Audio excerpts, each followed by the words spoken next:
On today's episode, we'll talk about the amazing John Toll, continuing on after an injury, Tropic Thunder, Iron Man 3, and of course, still being front row at every concert after all these years. Just a little bit of business before we start. There may be a curse word here or there in this episode, so please listen responsibly. As always, our website, theop.io, is up and chock full of tips, tricks, and gooey operator goodness. Make sure to check out The Breakdown, where the best operators in the biz explain shots they have done, The Musings, where we discuss everything from quick tips to larger concepts of storytelling, the answers, the images, and so much more. I may or I may not take a break or two during this episode, but I promise that none of them will be longer than 22 seconds. Finally, if you are enjoying the podcast, please follow us, write a review, share us with your parents, and talk us up around the water cooler with your friends. So grab a beverage, sit back, and enjoy the op. Thanks for listening. Lock it up, nice and quiet, and let's roll. Rolling. Victor 30 Echo, take 2. Hey, Mark. Mark. And camera set. And action. Hello and welcome back to the Op Podcast, the podcast where we talk about operating and the art of visual storytelling. I am Dave Comides, your host, and we are here yet again from Panavision Woodland Hills, where they allow us to record it in the theater because it sounds better than the men's room at Dodger Stadium. I'm excited, as always, to have a great guest here, a friend and a real supporter of the Op, actually, since day one, Brooks Robinson. Brooks has been operating for a long time. He also has the best hair in the business, by the way. If you should check him out on Facebook or Instagram if you don't know what I'm talking about. Some of the things, but not all of them by any means. Animal Kingdom, Ray Donovan, Iron Man 3, Inception, Tropic Thunder, Arliss, and to look at your IMDb, every music video from REM to the Backstreet Boys, and some I've never heard of. Thank you for being here. Thanks, Dave. Thanks for having me. This is very cool. I don't think we've never really sat down and talked much. No, You were. I should say that you kind of started out as a Steadicam operator, like I did, back when you just went in and did like a shot, and then you went home, right? Yeah. You remember like. I don't know. My memories of those was like you would get called in to do the shot, and people would sort of like were not usually very welcoming, the other operators, and then you'd go home and that'd be it. Yeah. No, I mean, when I started, I think you had a head start on me. You were maybe a year or two ahead of where I was at. And I took the workshop, and I had a buddy, Steve Adelson, who was like Steve Adelson used to be my assistant. Is that right? Yep. Yeah, Steve was like 6 months ahead of me, and we became really good friends. And he would toss me, if he was double booked, he would toss me the gig that was less well-paying or had, somehow the worst end of the deal. And I was absolutely grateful, for whatever opportunity came way. And that essentially kickstarted my career, but it was all, really awful, a lot of Roger Corman, a lot of PM Entertainment, a lot of... oh my gosh, I forgot about them. Wait, Roger Corman, did you work down at like the Venice? Oh, yeah. I remember being in there and going, if a match goes off, that was a death trap. Yeah. But did you work on a lot of movies down there? I did. I remember, and you'd go down there and they pay you like what, $250 or something like that. It was. I don't remember what it was, but it wasn't great. But I was grateful for whatever it was, and yeah. Yeah, you cut your teeth. Well, backing up, how'd you get into the film industry? So I grew up in Montana. Oh. And went to school at University of Oregon for my first 6 months, and it was overwhelming. And I moved for film or for no. What? Oh no, Just no. I was there as a journalism major. Oh, okay. And I was in over my head. I wasn't used to that many people, in a class, and it was too much for me. And moved back to Montana, and the school that I went to didn't have a journalism program, and I had to write something down, so I wrote down speech, which I'm not a good speaker, so I don't know why that came to mind, but somehow it did. But one of the electives was a script writing class, and I took the class. I had a great professor, and it sort of sparked an interest. Montana State has a film school, and I started taking classes just as a result of the script writing class. And, one thing led to another, and, all of a sudden I was a film major, and here I am in Hollywood. There you go. Yeah. So, but did you just then, you finished school and you came out to LA just figuring that's what I'm supposed to do? Yeah. No, I mean, I think at the time, LA and New York were really the main centers of production, and so it was here or there. And I'd been to Los Angeles before, and I had, I sort of knew what the terrain was like, and New York seemed very overwhelming. Yeah. If I was going to get in over my head at Eugene, Oregon, I think New York would have been a little too much That's of a step. probably a good call. Yeah. So did you know anybody when you moved here? What year was this? Like early This 80s? is 91. Oh, this 90s. Okay, Yeah, 91. So, well, I interned at a TV station in Montana, and one of the guys came in as like a guest director, producer, and he was living in the Hollywood Hills, and I hooked up with him, and he was like moving out of this tiny room up in the Hollywood Hills, and I ended up taking that space and was there for years, and it was fantastic as far as, being in a small space wasn't great, but it was inexpensive and low overhead, and it was a great place to start. Yeah. So how did you go about getting work? When I left Montana State, I got a list from the alumni office of people that had graduated from film and were living in LA. Cool. It's a list of maybe 150 people. I called everybody. I got 2 calls back. One of them from a DP who lived in Montana, who's a big second unit guy whose name I won't say, who talked to me for about a half an hour about how fantastic his career was, and said, "Sorry, I can't help you, kid," and hung up. Nice. And then somebody else who said, "I'm out of town for a week, but give me a call next Wednesday or whatever," and I called, and it was a music video, and everything I've done since then has been as a result of that. Wow. So, but he had you on as a PA, or Yeah. And Yeah. what was this person doing on the? He was a producer. Producer. Yeah. That's great. Yeah. So just one call out of 150 led to a 3-day job, which, You remember what the band was? It was for Young MC for a song called "Keep It in Your Pants," which did absolutely nothing, but But now you can say that "Keep It in Your Pants" started your career. Yeah, absolutely. That's fantastic. And did you love it? Was it just Yeah. like, I've made it? Oh, you know? yeah. No, I mean, I couldn't believe it. What were you doing on that first as a PA? I was a PA. I came in initially to drive a motorhome. They asked me, "Can you how many drive a trucks did you motorhome?" drive? Oh, yeah, absolutely. I can drive one. And I had never driven. No idea, right? No, and I didn't know, I was new to town. I didn't know the city. And so, it's like, oh, my off-ramp is in a quarter mile and I'm in the, far left lane. And I'm in a 35-foot motorhome. Yeah, that trying I've to never- switch oh, lanes in God. rush hour traffic. So, yeah, you learn very quickly. And It amazes me to think back, and I'm sure it still happens now, that it's like, let's take this massively expensive motorhome that the actors are going to be in, or let's take the truck with all the camera gear in it and give it to some person who's never driven before. Yeah. And it's nuts. Yeah. No, it happened all the time. Being a PA was, I looked at it as being a really good vantage point on, I didn't know what I wanted to do, where I wanted to go, and for me it was a low pressure way of seeing what everybody did. So did you just go from music video to music video to music video? Yeah. And was it all pretty much like low budget stuff, or did you get on some? I mean, they were big for the time. I mean, I think the budgets got bigger as time went on, but I mean, yeah, I worked on some fairly big stuff back then, but it was, the hours back then. Oh. I think those improved as time went on, but I mean, they were all 20-plus hour days. Especially for the PAs. And obviously you try and book jobs back to back. So, many times, I'm sure you had this, whether it was as an operator or in some other capacity, you work until 8:00 a.m. and then you hop in your car and you drive to the next thing and off you go for another 20-hour day. So, Well, I remember as a Steadicam operator triple booking.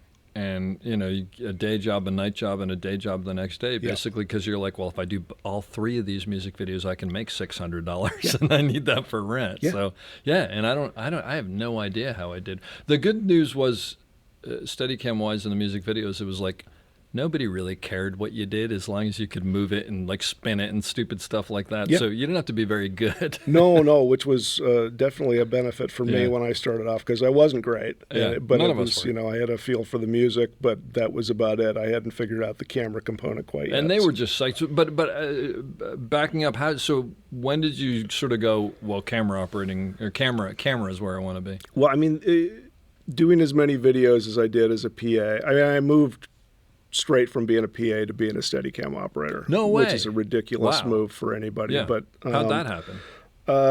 So as time went on, I started paying attention to what everybody was doing. Steadicam seemed like the coolest gig on the set. I didn't, my family's not one that could just, drop money on a Steadicam and follow focus and blah, blah, blah, blah. So I admired from afar and ended up getting on a really terrible movie.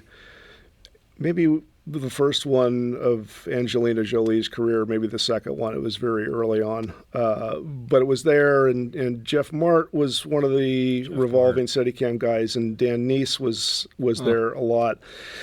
And I started bugging Dan just about asking dumb questions, and at some point... Nicest guy in the world. Absolutely the nicest guy in the world. And, he didn't shoo me away. He took some time and kind of took me through the thing. And as I kept pestering him day after day, he said, at the end of this thing, I'm going to be instructing at one of the workshops, and took the workshop. And, of course, as you know, once you put the thing on, you have one of two reactions. Either it cripples you instantly, or it's like, I got to figure out how to make this happen. I always thought it was like, this is horrible, I never want to do this again, or this is horrible, I have to learn how to do this. Yeah, no, I remember, obviously feeling it, obviously. Yeah.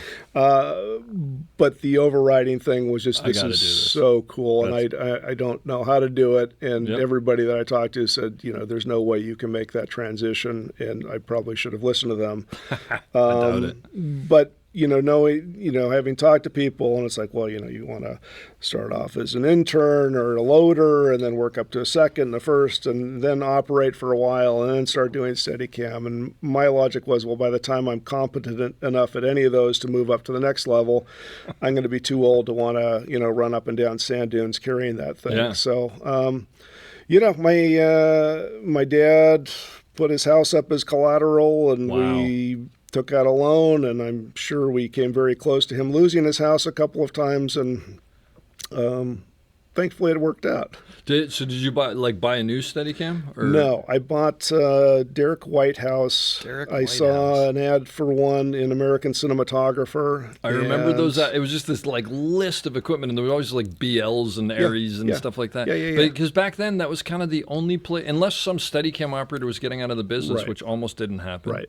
It's like the only way you could get one, unless you bought one new. Yep. Yeah. So Yep. what did you buy? I bought a Model 2. Okay. And I bought a Model 2, A, because it was available, but B, going back to Steve Adelson. Steve had brought his, at the workshop I went to, he brought his Model 2, which was totally tricked out. It's single post and Anton Bauer mount, and it's like, oh my God, that thing is really sexy looking. And so I bought this thing from Derek and took it to Bob DeRose, and Bob did all these modifications that cost almost as much as the sled and the arm Steadicam itself. Yep. And Chuck Jackson redo the arm and Chuck put new Jackson. springs in there, and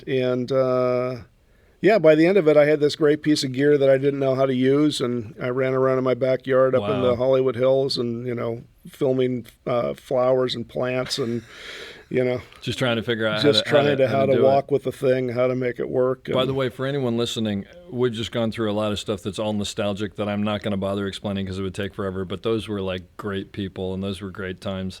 It was basically, you used to get a Steadicam, and then what you would do is take this thing that you couldn't even afford because, like you said, your dad put his house up for it and whatever, and then you'd have people cut it to bits and rebuild it. It was kind of, the whole thing's kind of crazy.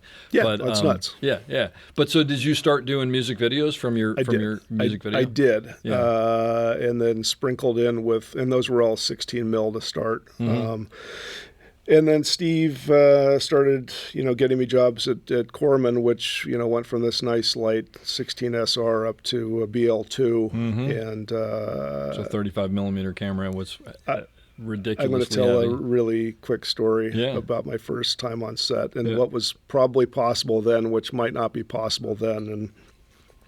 And now I would caution people to perhaps not to jump into something before you're ready to, but when you're first starting off, you don't have any, you have to pay rent and somebody's offering you some money and you're going to take it. And so I get my first break, and it's a Roger Corman movie, and it's my first 35 job.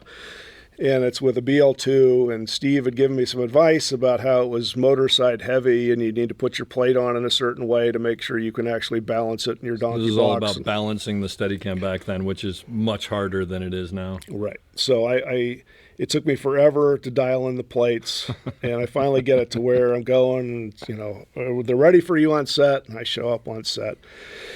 And we're out on location somewhere, and there's a helicopter, and 3 people are getting out of the helicopter, and they walk for they walk for a while. I can tell you this already makes me frightened. And so I put the thing on, and it's like, this is really heavy and much heavier than the cameras I'm used to carrying. And so we do take 1 and start off with a nicely composed frame, and my legs are not listening to what my brain is telling me. And so all of a sudden I go from this nice shot to all of a sudden we're head to toe.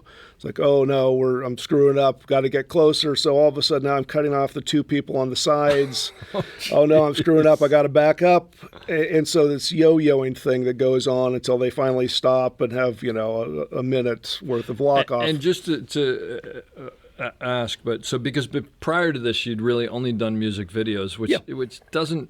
It's just sort of like make things look cool. It's not. Sure. It's not framing and storytelling. storytelling. You're doing 4-minute. If you're doing performance, it's 4-minute shots, but it's with a camera that's half the weight, and it's pieces. It's like loosey cool goosey. Stuff here, cool stuff there. Yeah. Okay. So this is a totally different. It's a huge walk and talk thing, and with a much heavier camera than I'm used to, and so.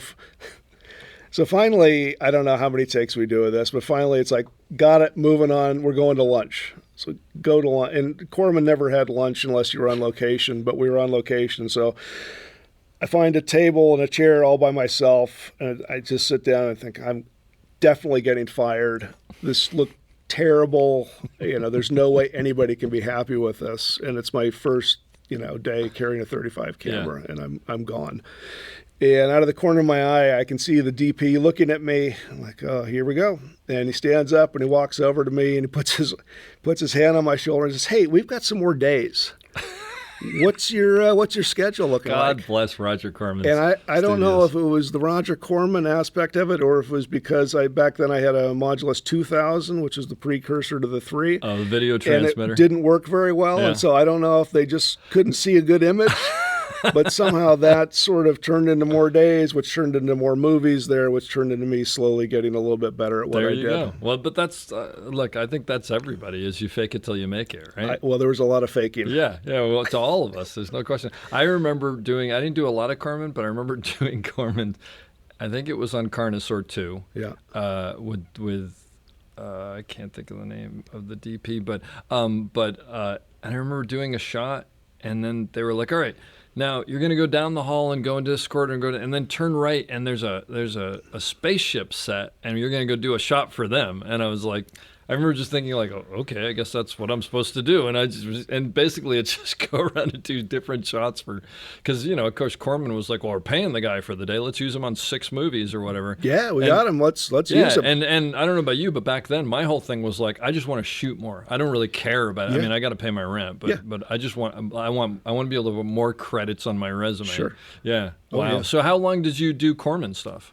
Probably a couple of years. Oh, really? Year and a half. It was a while. There. Yeah, and no, I don't know about fixture, but I was really happy to get the calls and you just could hand it around, right? Because let's get the guy who did this and let's get the guy who did that. Yeah, I mean, it's like, well, he's here, maybe we can use him for the next gig. Yeah. And there were I think Adelson was still doing stuff. Rick Davidson was still Boy, these are all names I haven't heard for a long time. So there were a few of us in rotation, and that's great. Whoever was the hot hand. Yeah.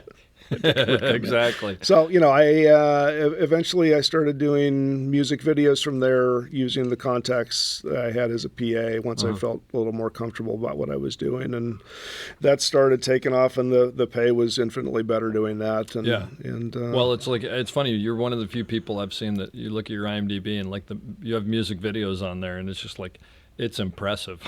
It's kind of amazing. yeah, I did a few of them back And you're then. like a big rock and roller too. I mean, we'll talk about it later, I'm sure, but I don't know anybody who goes to more concerts than you. So that must have been a blast. Yeah, no, it was great. Although, as you know from carrying the thing around, it's much easier doing a nice little walk and talk. We go from here to here than it is 18 hours, 20 hours of doing 4-minute passes of music performance. But I remember those days as actually being fun. I enjoyed them. I did too, up to a certain point. And at a certain point, we've done 50 mags, and it's like it would be nice to get a little bit of a break. I don't remember that, but I'm sure there was that. I think the thing that I liked about it was you just as long as you were doing cool stuff, everybody was happy. Yep. Yeah. No, I remember doing some Macy Gray video with, I think, Jeff Cronenweth as the DP, and Wow. we did. It was only supposed to be a 3 or 4 day thing that had some extracurricular things happen, and it turned into like a 6 or 7 day thing. But we were doing like 60 mags a day, Oh my which I gosh. didn't think that was remotely possible. Yeah, but it was yeah. just unbelievable. Wow. So, I mean, there were days that were great that I really enjoyed, and it was really easy to just Yeah. take a beating on those as well. Yeah, absolutely. But those. But I mean, any job is like that too. Yeah, but I mean, some more than others. But yeah, those. Well, the other thing about that, the Macy Gray thing aside, was it was always like it was a 1 day music video, and you had to get it. So like, if you ended up going 22 hours, Sure. you ended up going 22 hours. Oh yeah. And, No, there was a lot of that back then. those days I don't miss. Yeah, no. So you did music videos for a while, and then did you eventually transfer over to bigger features from that? So yeah, I did music videos, which sort of led into commercials, and I did both of those. My music video commercial era was maybe 12 years, 13 years, Oh wow, something like So that. That's significant. Yeah. And the transition to longer form stuff came working with the director who brought in John Toll was a DP that he worked with, and so the director brought me onto this thing. I'm sure John wasn't terribly happy to have me there, but it was Wait, this is a commercial. Or this is a commercial. Okay, gotcha. A couple of Yeah. commercials back to back. Yeah. But I think on commercial things he didn't really care as long as he could do his thing and then get out of there. Yep. And so this director brought me onto a couple of things, work with John. I don't know how John felt about me one way or the other. He's got a very dry sense of humor, as I think you know. Yep. And it was hard to tell where I stood. And then shortly after that, I got a call to do some days with him on a small movie he was doing, which led to me doing B camera on a Western that he was doing in New Mexico. And then that just kind of jump-started my feature and later TV That's career. amazing. So let me ask you about the B camera. Well, look, it'd be daunting enough to be doing steady, because you're just doing Steadicam. Just on doing the commercials Steadicam and where, music videos. and every once in a while on a commercial, they throw you on a second camera Yeah, for but you're something. not that. But then you're not only doing conventional camera, but you're doing conventional camera for John Toll. Yeah. Who I'm assuming by this point has done Braveheart and Yeah, and, no, that was- yeah. Legends. Yeah. So it's like, yeah, what's that head game like? Well, I don't know if young enough is the right word, but inexperienced enough not to know what I was getting myself into. I like the word, for me, dumb enough, but Yeah, I was going to go there as well. not you, but me. I just Yeah. didn't know any better. Yeah. And I remember we were doing a night shoot on the first thing, which was a low budget horror movie with Lucy Liu. I don't know why John was shooting that, but I don't know if he lost a bet or something. But anyway, he was doing this thing, and he said, I want the camera at this height, and Herbolt, I think, was the key grip on that, and measured it, and I said, oh, let's just move it over here a little bit, and he looked at me like I was nuts. I just told you it was over here. I mean, no, not John. I was saying to Herb. Herb. Yeah. Oh. And Herb was like, yeah, you're not going to move that. You're just going to leave it right there, and which was probably a good thing that he said that. That's great. great. So I learned pretty quickly what to do and what not to do. So I mean, was John did he obviously realized that you were new and that you were learning? Yeah. Did he teach you, or did you just Yeah, listen, I or- mean, I guess in John's way of teaching, Yeah. I think you learn very quickly what he likes and what doesn't Okay, like, gotcha. and I ended up having probably a 10-year run with John, and I don't know that was because I was the greatest operator, or just somebody that he he doesn't would really say. suffer fools. I don't. No, think, no. right? I mean, I think I held up my end for most of it, but I think it was just I didn't talk back. And if he wanted me to do something, even if I thought, well, that's kind of questionable, yeah, I'll give it a shot. Yeah. And I'm not about to try and tell somebody that's got a couple of statues on his wall what the correct way of doing something And was is. a great operator in Yeah, his own yeah, right. yeah. So No question. I think that had a lot to do with it. It was not necessarily, I look at the people that he worked with before me, and it's essentially a who's who of Steadicam operators and camera operators, and I feel very fortunate and somewhat, undeserving to have been in with that list of people. But for whatever reason, it seemed to work, and I certainly became a better operator as having had that experience. I can only imagine. I'm jealous that I never got to work with him, and for anybody who hasn't listened, very early on, I did a podcast. As a matter of fact, the reason we are here in the Panavision Theater was because I think he was my third podcast or fourth podcast. So if you go back, you should listen to it because it's fantastic. But prior to that, I did David Emmerich's in his house, which will never be aired because I am so bad. I'm literally, I called David, I'm like, I'm so sorry, we got to do this again because I'm horrible. And we're going to do that. We still haven't. And then Don Devine and Bonnie Blake in my kitchen and then in my daughter's bedroom. And then someone connected me with John Toll, and John's like, yeah, I'd love to do that. And I'm thinking, I can't have John Toll sitting in my kitchen with like the dog there. And so I called these folks up. I said, John Toll's coming. Can I do? So they've let me do it here ever since. So thank you for that, John. Nice. And Panavision. But what an amazing experience. So I just, because I know that it's out there, just give me a good John Toll story because he's just such a funny individual, even though it's weird. I will tell you this to anybody who listens to it, and I'm sure you must have heard this one. I was a little overwhelmed talking to him, and I don't know him, so whatever. And then a couple of 10 minutes in, it sort of loosens up because I'm like, oh, he's like a really funny person. Yeah. No, he's incredible. He's great. Incredible stories.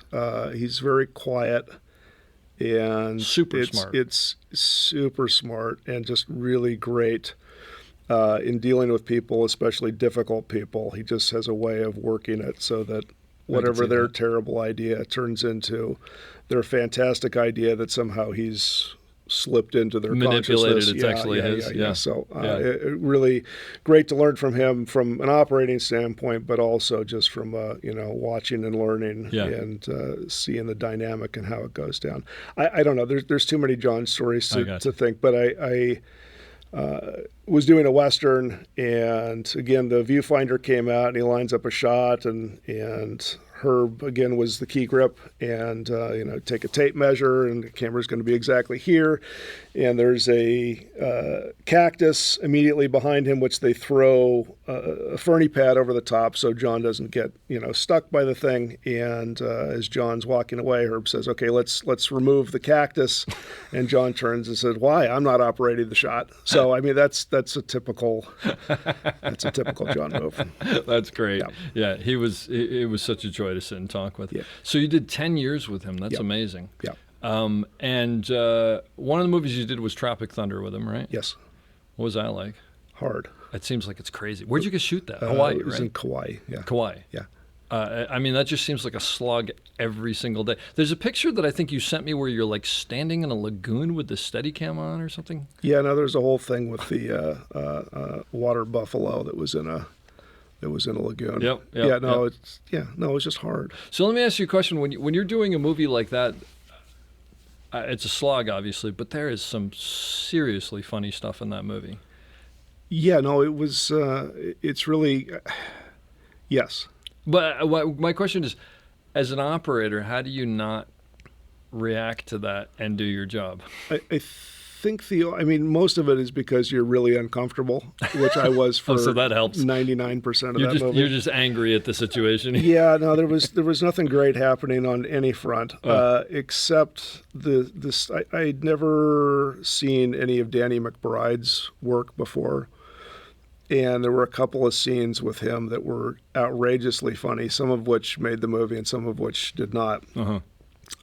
But we had, I think, one night working with him, and it didn't end up making the final movie. But he plays a pyrotechnician in the film, and he's got a couple of assistants. And the scene was him at a outdoor bar talking to Kim and Tuk Tuk, his assistants, and just going on and on and on. And I don't know what he was saying, but it was so outrageously funny that I just had to close the eyepiece and step away because I was just shaking. So I mean, thankfully it was on a dolly and not on my shoulder. Please tell me Jack Black is as cool as I want him to be. Yeah, no, he's exactly. And he's got to be hysterical. Just yeah. No, I'm so happy. He was. And I ask a lot of people this. So I don't know about you, but I find that half of the time I'm working on a movie and I go, this is the greatest film ever created, and it just turns out terrible. And then I work on the movie and it's just like, I want my name up, and it turns out amazing. Watching Robert Downey Jr. do what he did in that movie, I mean, were you the entire time going, there's no way that this is going to be good? No, I was thinking he was going to be great. And really? Yeah. Well, he's amazing, but I mean, just as a concept, yeah, it's like, no, how well, is this the concept, play? you got to. I mean, I don't know if that flies today. No, but probably. Well, in 2007, when we shot it, it seemed like it was going to be great. Yeah. Stiller, who Ben Stiller, who directed it, just I believe encouraged him just to go for it and swing for the fences. Every take was very different. Is that right? The lines were. I mean, he was just improvising a lot of that stuff. So. It's great. I mean, it's really nice to be in the presence of that. And, doing B camera, I typically had the close up and, watching that stuff, pretty great. Yeah. Other experiences you have where you've been the close up on an amazing actor and you're just sort of going, I cannot believe that I get to be the person. I mean, there's nothing that comes to mind. It's just there's over a career you get a chance to do a lot of that. Yeah. But yeah, no, it's. I mean, you always hear about operating's the greatest gig, and we see it first. And there's you say that for a reason. There's a lot of truth to that. It's you're the one that's actually looking through the lens at the person and controlling where it is and how what you're seeing and what you're not seeing, and it's really quite an honor to be. A lot of the times you're very close to them. You're spitting. Their spit is flying past you if it's a really hot and heavy thing, and it's you're right in it with them. At times. Yeah. And the other thing that I've always talked about with people that I still think is the weirdest thing is when you're shooting a sex scene and you're almost like leaning on people, or like you're literally like your shoulder is touching someone, and you're just like, this is not natural. But there you go. That's part of it. No, we did a bunch of that in Animal Kingdom, and I did that for 5 seasons, and it's handheld. And there's one of the actors at some point is like, I've been in bed with you more times than I have with other people in real life. There's a very strange trust that happens there, right? Yeah, and then I don't know if you find this, but and I mean, it's always weird to figure it out, but like there's some actors who clearly like you don't. I mean, obviously you don't want to touch anybody, but sometimes you have to go. Do you mind if I just pull your hair back here, or whatever? Yep. And then there's some actors who are like, do whatever you need to make this go faster. Yeah, so we get out of here. Care. Right. I mean, no, it's not pleasant for anybody, and it certainly never is for me. And I don't want to be watching that. I don't want to be a part of it, but it's just part of the gig. And, you want to obviously make it as easy for the actors, and you don't want to be part of the reason why we're going again or extending it. And, I agree. Hopefully you have a relationship with the people that you're working with to the point where if something's not working, you can let them know or somehow figure it out without having to, do another take. Yeah. Those are weird times. Going back to Tropic Thunder, only because you're working with, I mean, it's like every other person on that cast is massive and very, very different personalities. including, by the way, your director who was an actor himself. Yeah. How do you figure out when you get on a show who the actor is, what they need from you, what you should be doing, how much you should be involved with them? Are they method? Is there? Have you found something over the years? Obviously, it's a case by case. Yeah. And I don't get in there unless I have to. I don't, I don't want to be buddies with people. I'm there to just do my specific job. I'm typically a B camera operator, so I don't have to interact as often as the A camera does. Mm-hmm. And usually by the time I have to ask somebody for, hey, can you do a little banana to the left, or can you do this or that? There's been enough time to where they know who I am, and I know a little bit better about who they are and the right, approach, so that I'm not stepping on toes. So it's just reading the room in case by case. I think so. Yeah. And then do you find, like, you've worked with Robert Downey Jr. a couple times, do you find that once he's the same one time after the other, like once you figure it out, you know how to deal with him, or does it change from show to show? Yeah, I mean, I think with anybody, I think how they are, depends on not just what's happening on set in the moment or their interaction with you, but also what's going on in their real life and what's happening away from the set. With any crew member, right? Sure. So I would never assume that because I had a great relationship with somebody on one thing that all of a sudden I can just pick it up where that left off 10 years later. Robert, I think, is just one of those exceptional people and exceptional actors, and I think he sees everything. I think he knows exactly where the camera is. I think we had a thing on Iron Man 3 where there was a communication problem with the director, and he didn't know how to explain what he wanted. And Robert saw that I was struggling to do, verbatim what he was asking me to do, when really what he wanted was something else. And Robert's like, why don't I do this, and let's see if that helps. And it just totally solved the problem. Boom. So yeah. I think somebody like Robert is just like really aware of everything, not just what he's doing, not just the actor that he's interacting with, but also everything that's going on in the room. Whole picture. Yeah. Well, and that's the best kind. Yeah. And sounds like it's just like, look, let's just make this better, and we'll each have to do. Yeah. And I'm guessing then that he's probably one of those actors who's like, what do you need from me to make this work? Yep. Let's do that. Absolutely. Boom. Absolutely. Were you in North Carolina? South Carolina? Yeah. Yeah. I think I came and visited you guys on that set. Did we you? were shooting John Lindley and I were shooting something, and you guys were right next door. Is that right? Maybe. Yeah. With Mike Stone? No. Who It might have been second unit. Who was the A camera operator on? Mike Thomas. Mike Thomas. That's who I was thinking. Yeah. Mike Thomas. Yeah. No, I vaguely remember that. So you mentioned, I was going to ask you about this, but so you're basically mostly a B camera operator. You've done an occasional A camera, it looks like, but basically B camera operator. What's the difference between what you do and what an A camera operator does? Typically, I mean, I think it depends on, on the project and on the personalities. Typically, in my experience, the A camera is doing a wider version of it, a nice big crane shot that brings us down into the scene, and I might be doing, a tighter thing obviously that depends on what sound. Like the last thing I was on, you had to be very careful about not getting it too tight because of sound, not wanting to, mic for a close-up at the same time a wide is going on. Typically, I'm doing a tighter shot than what A camera is doing, but it depends on the thing. And sometimes you're leapfrogging with what A camera, A camera setting one thing while I'm off doing something else, getting ready for the next shot. Yeah. It really depends. I think for me anyway, my personality seems to fit better as a B camera guy. I'm more comfortable doing that. I don't.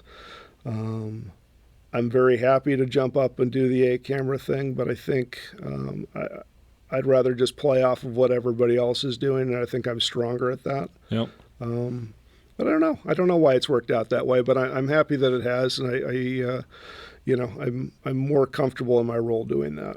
So for people who are starting out, who are probably going to come in C camera, B camera, they may end up staying in B camera, like you said, or go to A camera, but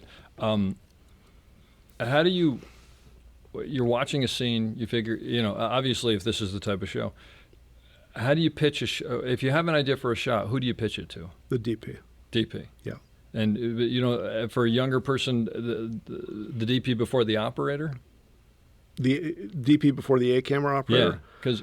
I mean, my experience with the shows that I've been on, typically the DP is the one that's lining the shots. Yeah. And that, I mean, I know that very different on every set. Sure. There's some where the A-camera guy is, working closely with the director, and the DP is more about the lighting. The shows that I've done most often, the DP is assigning both shots. Gotcha. So in that case, usually the DP. Yeah. But every job is different.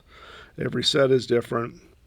And obviously anything that I might be pitching has a lot to do with what the A camera is doing. And I'm really careful to listen to what his shot is before I go off trying to make my masterpiece. And what would stop you from pitching something if you had an idea? Like, I mean, are there specific things?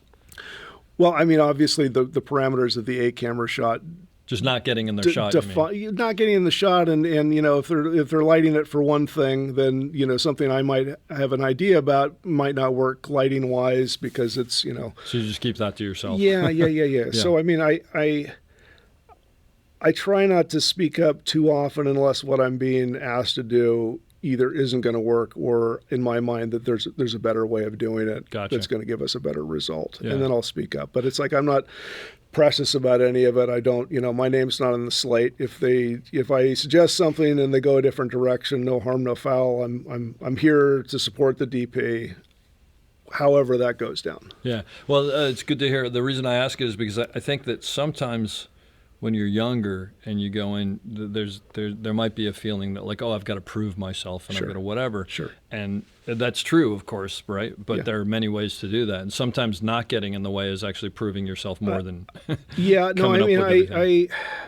I was on a fairly big movie thing with Harrison Ford maybe 10 years ago or so, and the director brought a friend of his in to do C camera for a while as a favor thing. I don't know what the dynamic there was, but he wanted to just not take over, but it's like, hey, what if we're over here? What if I'm doing this? What if I'm the C camera guy? The C camera guy, and it's like, no, just Calm down. Just wait. Somebody's going to let you know what to do, and just set the A camera first. If there's a B camera shot, then we'll set that. And if there's room for a C camera, then. But there's a hierarchy, not in better or worse, but just it has to work. Absolutely, it has to be that way. Yeah. I'll tell you my version of that I won't give any names, but I was on a show.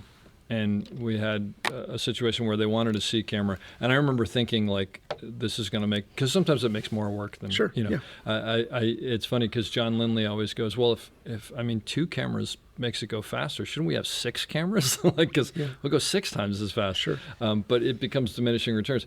But someone came in to C camera, who had a relationship with the director, and the first shot was basically going in and going, okay, Dave, you do this and you do this and you do this. And I was like, so I took the person outside and I said, listen, this isn't hierarchy, this isn't whatever, but this isn't me.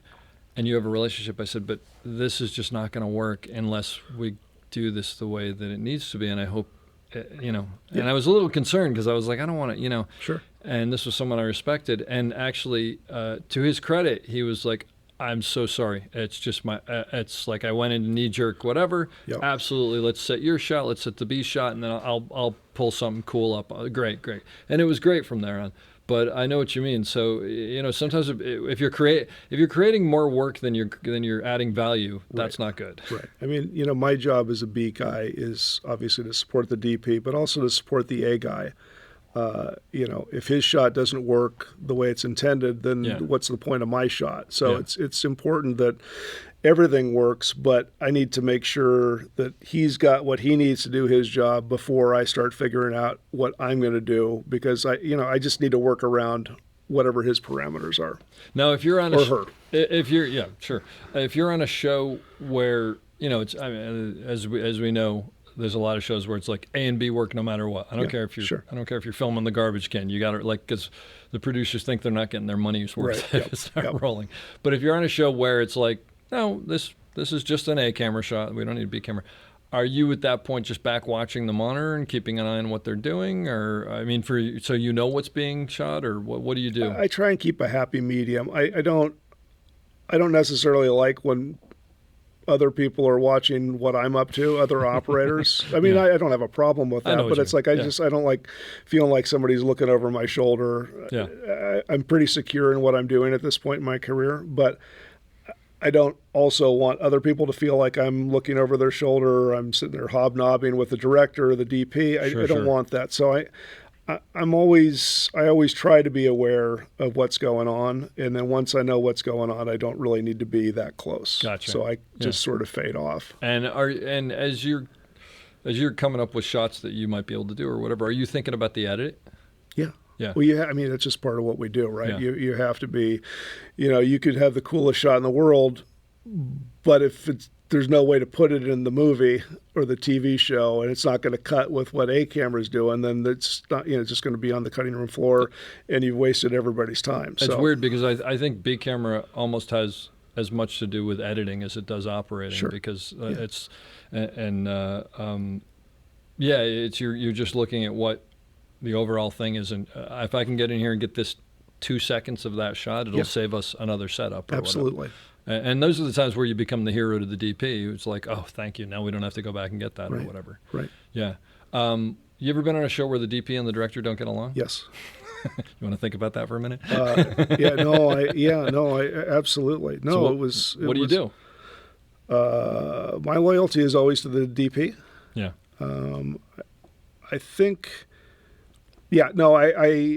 My first real job with John Toll was that way. It was a Western. It was in New Mexico with Pierce Brosnan and Liam Neeson. And the director was a TV guy, and he wanted to, he was anamorphic, and he wanted to do snap zooms, and let's get some energy to the camera movement, and John wanted it to be a classically shot thing, and so director would come over and say, hey, just add a little snap here. Okay. And then John would come over and say, what did he say? He said he wanted me to snap zoom it, and he would say, are you going to do that? I said, no sir. I said, good. And he'd just walk away. Yeah. And, I was young and didn't know how I should really deal with that. So I just, the director would come over and say, hey, I didn't see anything there. Like, oh, yeah, I forgot. I'll do it on this next one. It would just never happen. So today I think I would have a different approach and I would bring the, John and the director together and, hey, let's have a conversation about this. But back then I just didn't know. And keep your head down. Maybe if I just ignore it, it'll go away, which it did, but, probably not the proper way to do things. Yeah, you got lucky, though, because that's a hairy situation. Yeah. No question about it. So you at some point stopped doing Steadicam, right? Yes. And it was because you got injured, yeah? That was part of it. In 2000, I think I stopped in 2015, maybe 2015. So how many years did you do Steadicam? 23, maybe. That's a lot. Something like that. Yeah. I hurt my back in 2011. I had a disc issue. From Steadicam, most likely? I would assume that's what it was. I mean, because the thing is, back then, the vests were... I joke about the thing. It's like, everybody talks about proper vest fit now. And it's like, back then, it was like, is it supposed to hurt like this? Yes, just deal with it. Yeah, right. So I had a disc issue and worked through it. I had some epidurals, which eventually took care of the problem as if it had never happened. Oh, that's good. And then a couple of years later, ran into the same thing. Oh. And this time it was much harder. And I was supposed to do a job with John Toll. It was an Ang Lee movie. It was 3D with 2 F-65s. Oh. And I never did 3D, and I'm not upset about that. No, I think, I didn't end up doing it either. I was off doing something else, and Greg Bubb came in to help me with the prep. and I think the camera and rig ended up being like 119 pounds. What? It was something ungodly. Just so anybody who doesn't know this, is basically one of the ways to do 3D. I don't know if they do this anymore. Maybe, but was to have basically two full cameras mounted on there with a whole bunch of glass and mirrors and stuff like that. 119 pounds. That's nuts. Yeah. So I had assumed that I would go in and get these epidural shots and that it would clear up my thing and I could do the movie. And flew back to L.A. after I left my job early to go do John's. Lined up an epidural. It didn't do anything. Oh. And Greg Smith ended up taking the job, doing a couple of shots, Steadicam on this thing, and I know he wasn't very happy about carrying this. No, that's like. That's above and beyond. But look, maybe it's a good thing that your epidurals didn't work. I think you're probably right long term. So I eventually got better. I eventually healed. I was down for about 8 months of not doing anything. That's scary. And one of the first jobs back was a pilot, and I was still, a Steadicam guy. I still thought of myself that way. And the DP, who I've known for a long time, called and told me that he was inheriting a crew from something else, and they had an A camera Steadicam guy, but would I be okay coming in just to do B camera without doing Steadicam? And I didn't have anything else. And it's like, yeah, that'd be great. I'm happy to do anything. And I showed up, and like one of the first shots was this huge walk and talk going upstairs. And, as a B camera guy, even if it's obviously a Steadicam thing, you're still paying attention. And I'm looking at this thing going, oh my God, this is awful. My back's just kind of rumbling thinking about it. And all of a sudden I was like, wait a minute, I don't have to do this. Some other dude's got to carry that big heavy thing. And all of a sudden it was like a light going off above my head. And I talked to my wife after work that first day. I was like, I'm not doing this anymore. I'm done. I don't know how the transition's going to go. Going from doing Steadicam and A or B camera to just doing B camera. But somehow it's gonna work, and I'm gonna make it work. Yeah. And initially the injury got me thinking about it, but after coming back from the injury, it's like I think in order to be a good Steadicam operator, I think you have to love what you do. Yes. I mean, you could say that about any of our jobs. I think, the hours are too long. The work, regardless of what you do on set, the hours are too long. The work is too hard. If you're not passionate about it, there's easier ways to make a living. There's no question about that. And then add on to it all the stress, physical stress of Steadicam. Sure. Yeah. And I don't know that I'd realized. I mean, I had moments where you're in one of those soul-crushing shots, where your legs are twitching, because you're just counting down the seconds until the last line of dialogue, ends and you can put the thing down. I mean, we've all had those moments. But I think I didn't realize overall that I wasn't enjoying it until I got onto a set and realized I didn't have to do it. Yeah. And it's like, oh my God, I loved it when I was 23. I started liking it less and less as time went on, and by the time we got to that point, it's like I'm ready to start another adventure. Yeah, well, you had an aha moment, and it sounds so. My other question was going to be, do you miss it? But I guess you don't. No, That's wonderful. Not at all. It's doing regular operating is a different deal.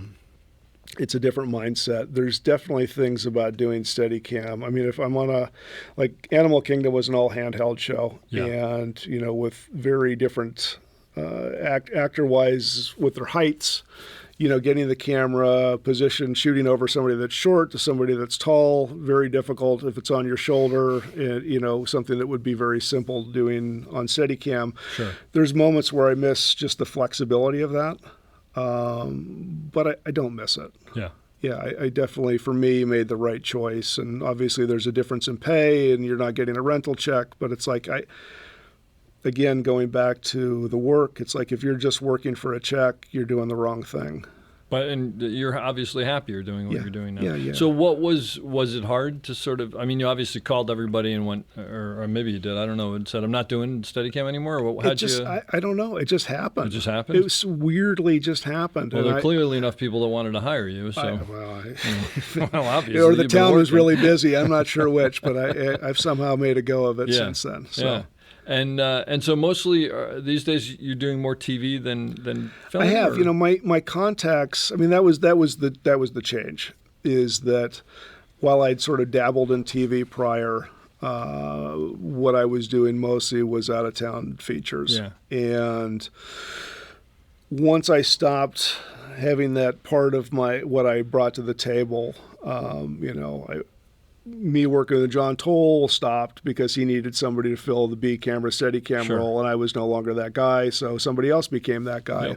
Yep. Same with several other DPs that I worked with prominently. So I wasn't in demand for that, but somehow, and I don't really understand how it worked, but somehow word got around and I started to get on things, and it just kind of, it was a very smooth transition. Well, clearly that I know you'll say no, but that's a testament to the work that you do and also your work ethic and everything else. But it's great to hear that because, I mean, I think that's a scary thing for a lot of people who have a specialty, right? Sure. To sort of go, I'm getting rid of my specialty that Sure. I'm known for and Sure. go on. But it does happen and it can happen. Sure. Yeah. I mean, whether it's something you want to do or whether it's, an injury related. I mean, Sure.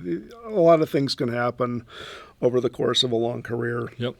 And I think it's impossible to plan for any of it. I just, I think if you want to do something, eventually you'll figure out a way of making it happen. And I loved operating. I didn't love doing Steadicam anymore. And somehow that just, once it became apparent that that's what I wanted to do and needed to do, then it became very easy. Yeah. And I think you hit on something that's, I mean, bigger than just Steadicam is this job is too hard to not love what you do. I mean, and I'm not going to say I love every minute of it, Sure. and I'm not going to say I love it the way that I used to because I'm older and the business has changed. Yep. But, I was talking on a panel the other day and I mentioned that someone had mentioned to me, I don't play golf, but apparently that moment when you connect with the ball and it just flies is such a high that you're like, I'm going to keep on hitting for 12 more hours until I do that again. Yeah. So there are those moments still, where you're doing something really great. Absolutely. No, I think that's what kind of fuels, the mundane shots or keeps us going is those moments where it's just, what you're doing is really special and combined with something the actor's doing that's extraordinary. But also being on set with people. I still have years left, I hope, doing this. But I think when it's time to say goodbye, I mean, my home life, very exciting. but the stuff, the relationships that I have on set are very different than, what my wife and I have. Yeah. And I think that, there's just crazy stuff that happens. I keep a journal when it's impossible to do when I'm working in town with the commute, but I keep a journal when I work out of town, and usually throughout the day write 2 or 3 amusing things or 2 or 3 things that I got boned by something today, or my dolly grip did this, or something happened, and then I spend a half an hour when I get home writing these things up, and it's interesting to look back. Which I don't do very often, but every once in a while, if I'm a show that I worked on comes on TV, and all of a sudden it sparks memories of, I remember what happened. I mean, I've got just you must have volumes. I was going to say that's unbelievable. Yeah, what a great thing to do. I wish I'd done that. It's man. pretty Jeez. great to look back, from 20 years ago and see what I was up to, or see what I was thinking, and see how that's different from how I would approach something. I was going to ask you, or, is it? Yeah. Yeah, you can read it and go, you're going down the wrong path there. Yeah, man. well, I mean, it just brings back things I never would have remembered or I would never think about. Sure. And in doing so, it's like, I would definitely do that differently, or maybe I was ahead of my time then. What a great thing. That's fantastic. Yeah. I think I talked to you at one point about maybe seeing if you wanted to have me post some of those on the website, which I'd still love to do if you ever want to. Yeah. So Animal Kingdom, I came out a couple of days here and there. I think that might be the only time you and I have ever worked together, right. possibly. No, I think so. I did some Steadicam, but mostly it was handheld. So how do you deal with an entire handheld show? Now you're an on the shoulder guy. You're not like one of these easy rig, Correct. Large rig. Yeah, I mean, I have an easy rig, but I hate it, and it's just for really specific things that. But most of the time, it's just sitting on your shoulder. Yeah. And you have any sort of crazy shoulder pad situation? Or are you one of those? It's just a piece of foam and no, it's just. I mean, I've got one that I like. Yeah. But and I don't like going to other ones. Yeah. But so what do you? What's a season? 6 months? 8 months? It's 5 months. I think 5 months? 5 or Okay. 6. Yeah. What do you do physically to make sure that you can get through 5 months of handheld? Because that's just a grind. Yeah, I don't know. For some reason, I have an easier time, and maybe time will tell whether that's true or not. But to me, keeping it on the shoulder doesn't seem as physically taxing as wearing the rig does. It's certainly not as much weight. That's true. No, I mean, I know obviously the rig is more centrally balanced as opposed to, and you get yourself into some very weird leaning and body position things with doing handheld that you wouldn't run into doing Steadicam. I don't know. I think just having the right stuff around. I mean, if there's a way of doing a squarito or something, if you're Squarito is like a square. It's a squarito or a burrito, just Yeah, burrito is like a rolled up Fernie pad and a squarito. Oh, you gave me that guy's name, and he stopped making them or something. What is it? Foam inside? It's like a square. Right? No, it's rectangular. It's a little rectangular of foam that's sort of covered, which is fantastic for like just putting your leaning on or sure. Or so if you're like doing this, if you're on a butt dolly and you put this thing in your lap and you can rest your elbows in there, so it's like all the weight's not on your spine or your shoulder. It's weird you say that because recently someone turned me on to this and I've tried it a couple times. Those metal weightlifting belts that people do where their arms go on. I guess it's for biceps maybe. Oh, sure. I got one of those and someone mentioned it because your arms lock right into there. Interesting. And then you're not pushing the camera up with your arms. But there are all these tricks. There's all these tricks and it's whatever works for you, right? So I think the main thing, and I had a great first assistant on that, Patrick Ben Simon, I love Patrick. Went. I mean, I don't know how long he spent here at Panavision getting my camera ready, but really specific about making sure that it was centrally balanced.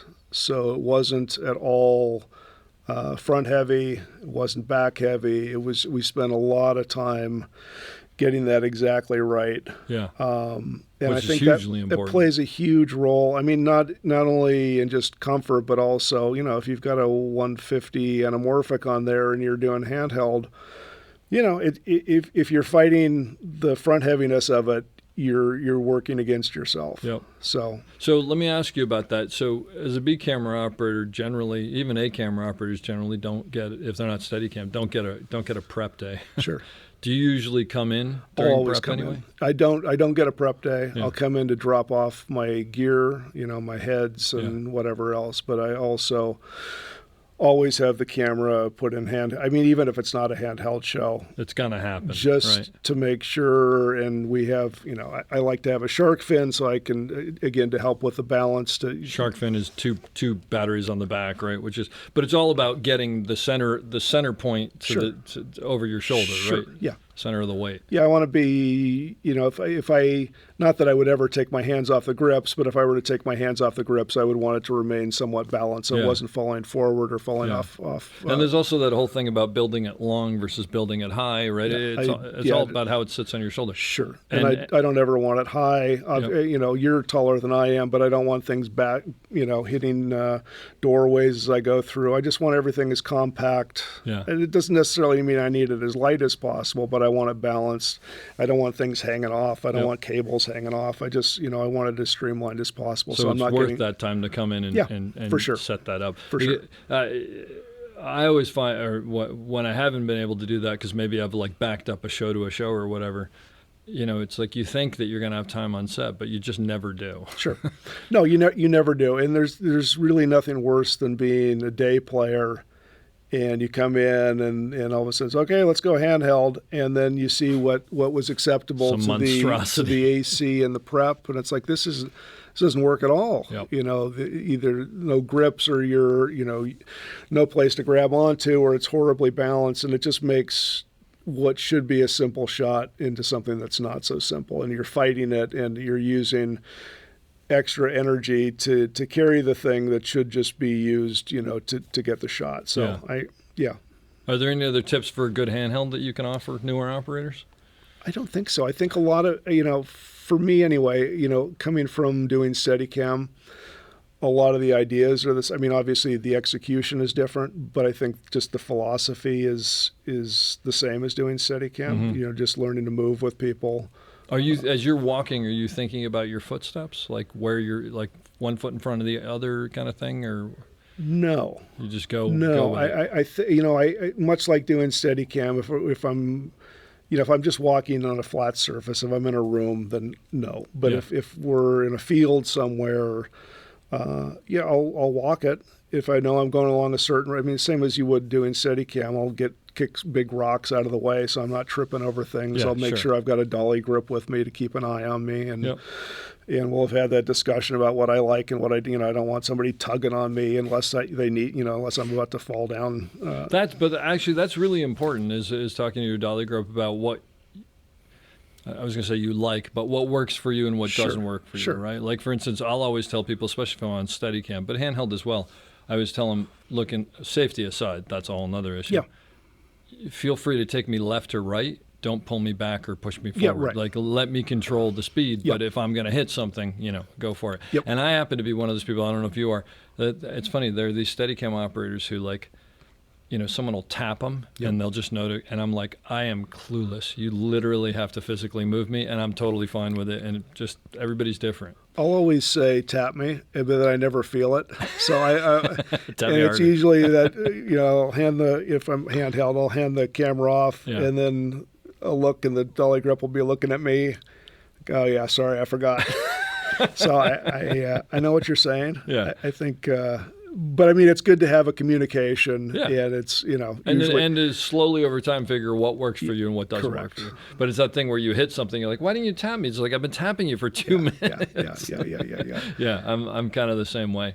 When you're going in on day playing on B camera, what's your mentality? Let's say you're going in for a group you don't know anybody. It's rare you don't know anybody, but it's a totally new group. What's your goal there? What do you think about? Well, the first thing I do is talk to the A camera operator and find out the style of the show. What do overs look like? How tight is a close up on this show? There's what's headroom look like? Because you don't know. Every show can be totally different, and I don't want to just right from the get-go line up something that forces the DP to come over and say, "What the hell are you doing?" Yeah. I don't want to stand out. I want to match whatever he's doing. So I want to find out from him what to expect, if there's anything unusual. But I think listening is the key to it, and that's the same thing as I would do if I wasn't day playing. I think. Even if you think you know everything that's going on, I think listening is a big part of our jobs, listening and watching. Mm-hmm. But obviously talking to the DP, I think is important. What do you want me to do? Do you want me looking for stuff? Do you, I don't know. Every job can be totally different, and some people want you just to go wild, and some people want you to hide until they call for you. So I don't ever want to overstep my bounds. I want to fit in as though I'm the regular guy, and I don't want to draw attention to myself. I don't want to make a big deal of it. I just want to go in there as if, and not have them wonder who the hell that guy is that's over there going crazy. And will you were saying before, like, on a show you're on, you won't necessarily watch the A camera all the time, but at the beginning of the day, will you sort of check out what the A camera operator is doing if you're not working to get an idea? I certainly will go over and look what his frame is. Yeah, headroom or whatever. I can sort of extrapolate from that what he's going to be doing. Sure. So, I think, even if we have that conversation about, you want to keep headroom kind of tight on this and blah, blah, blah, blah, but it's always good to go over there and check. And, his interpretation of what tight headroom might be different than what my interpretation is. Yep. So I don't always want to assume that after I've had a conversation that I understand the full story. I got you. Now, shifting gears, because you were an early adopter and a big fan, I have to ask you about your work with the cam walker. Jeff Greeley is getting very upset right now somewhere. No, I when you first showed that to me on Animal Kingdom. On Animal Kingdom, right? Yeah. And we do a lot of, or we did, sorry, it's been over for a few years now. Yeah. A lot of low angle stuff. And actually, for anybody who doesn't know, can you explain what it is? Sure. So there's, as I understand it, there's two versions of it. One of them is actually a wok, like for Chinese cooking, that has a plate in the middle of it to mount a camera on, and allows you to pan and tilt, as well as Dutch angle off axis. And then there's another version of it, which is essentially, how would you describe it? It's like the center comes out of it. So Right. I always tell people the center is XY, so you can tilt and pan, and then if you want all three, you put it all together. Correct. So I find myself, anyway, on Animal Kingdom, it was a really valuable tool because we used low angle stuff all the time, and it had to try and match the handheld work we were doing, on all the other shots.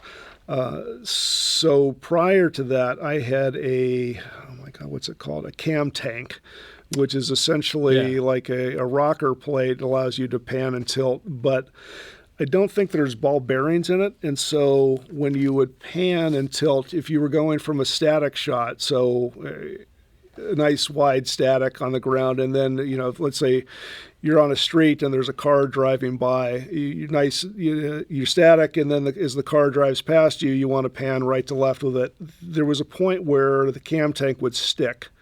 Like just when you're starting, like overcoming that moment overcoming the initial, I don't know what you call it, inertia or something. Right. Yeah. So it was difficult, and once it was in motion, it was totally fine. Yeah. But going from static to in motion, there was a sticking point. Mm-hmm.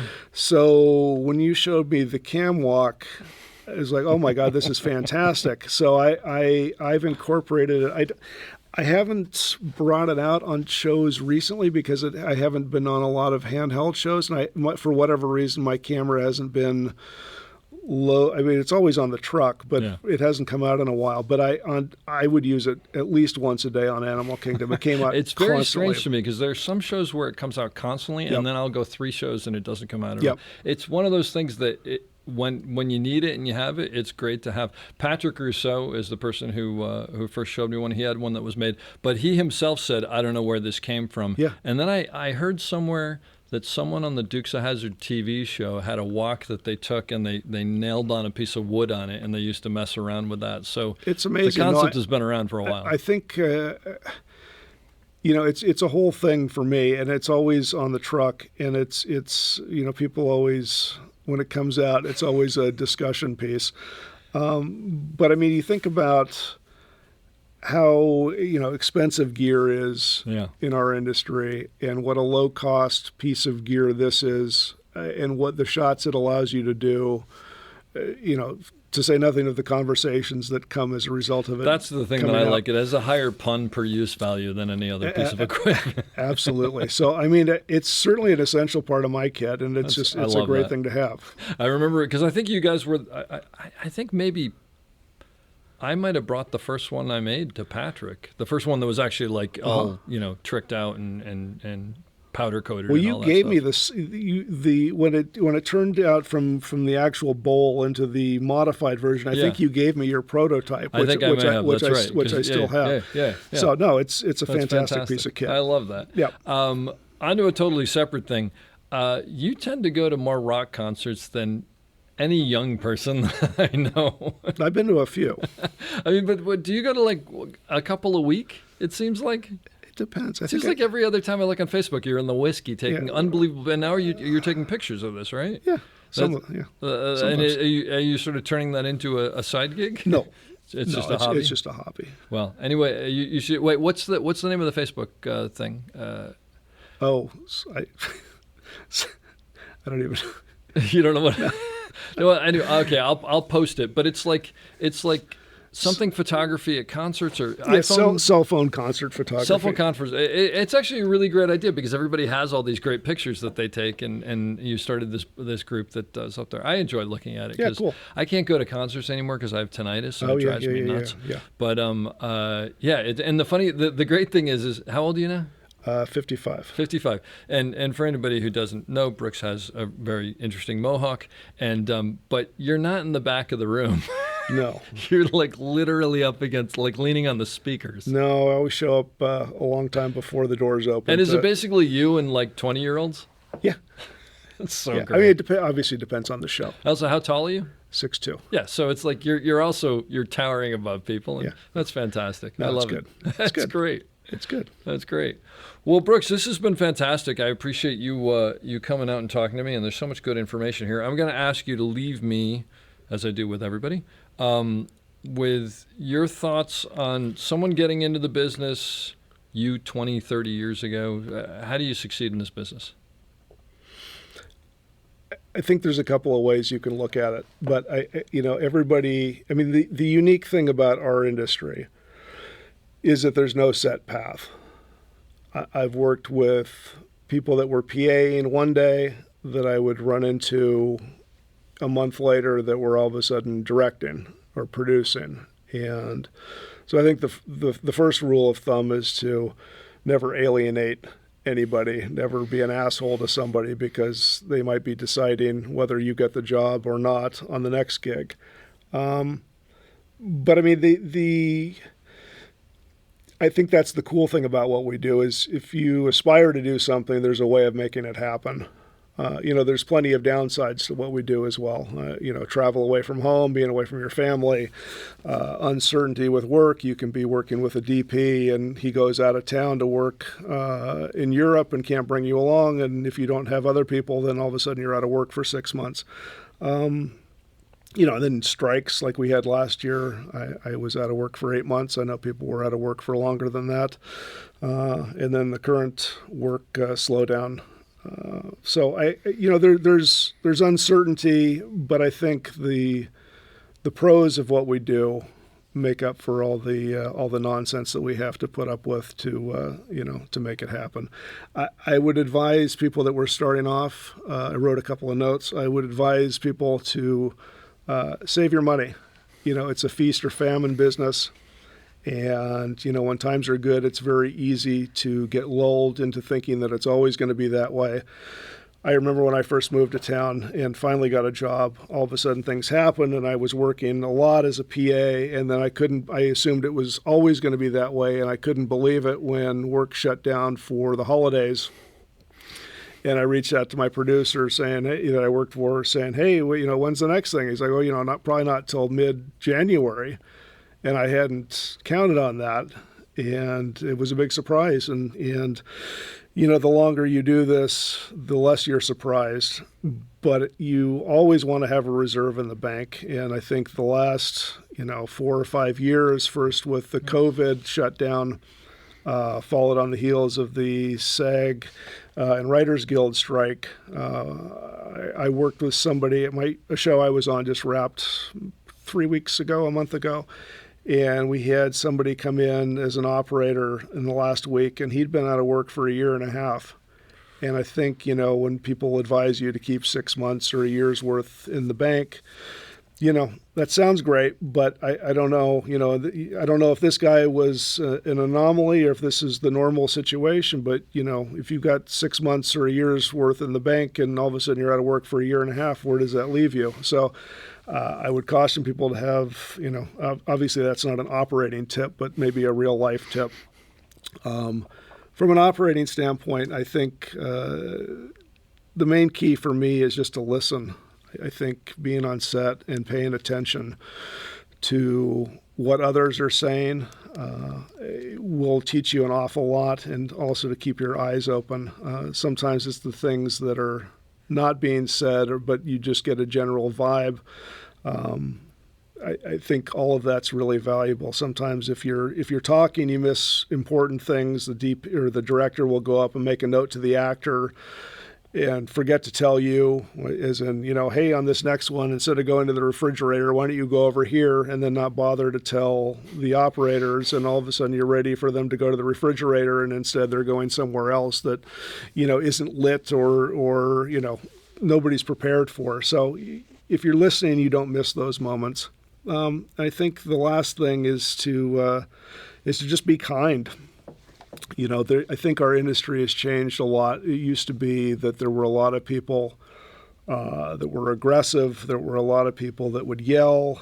And I think, the current situation doesn't really allow for that so much. But, if I'm a DP or somebody in charge of a department and I have the opportunity to hire somebody, I would much rather hire somebody that I would want to spend 12, 14, 16 hours with, than somebody that was really exceptional at their job, but I didn't want to be around. And I think, there's a lot, those people still exist, but there's a lot fewer of them, or they've changed their ways. And I think, just being a decent person and treating the people that work under you with respect, knowing, that they have a really hard job just like you have a really hard job, and acknowledging what they're doing, I think is valuable, as is, saying thank you at the end of the day, whether it's your dolly grip, your second assistant, your camera intern,